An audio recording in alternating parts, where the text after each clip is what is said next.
আজকে গিয়েছিলাম গোড়াবাজারে স্যামসাংস মেডিকেল হলে, যেখানে ছিল 20% অফ। তো চলো প্রথম থেকে ভিডিওটা দেখা যাক।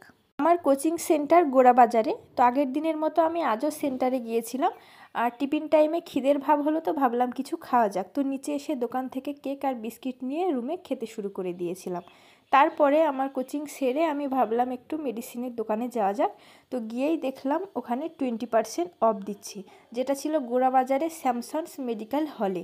তো ভাবলাম যে যা কিছু মেডিসিনের প্রয়োজন আছে সেগুলো নেওয়া যাক। তো নিয়েছিলাম। আর আমি সেখান থেকে বেরিয়ে একটু যাচ্ছিলাম ওয়াইএমের মাঠে। তো সেখানে আমার আন্টির ছেলে আর কি ক্রিকেটের প্র্যাকটিসের জন্য আসি। তো দেখা করে নিলাম তার সঙ্গে গিয়ে। তো ভাবলাম হয়তো সেখানে কোনো দোকান পাওয়া যাবে, গিয়ে দেখি পুরো ফাঁকা, একদম কিচ্ছু দোকানপাট নেই। তো কোনো রকম একটা চিলেকোঠার মানে আর কি চায়ের দোকানগুলো নিয়ে কেক পেলাম। তো 3টে কেক নিয়ে আমি আর কি ওর জন্য ওয়েট করছিলাম। তো ভাবছিলাম এত বড় একটা মাটি তো আর আমি খুঁজে পাবো না, তো কোনো রকম খুঁজে পেলাম এই যে ফার্স্টে যে রান করছে ওটাই। তো ওর সঙ্গে মোটামুটি আমি কিছুক্ষণ দেখা করে বাড়ি চলে এসেছিলাম।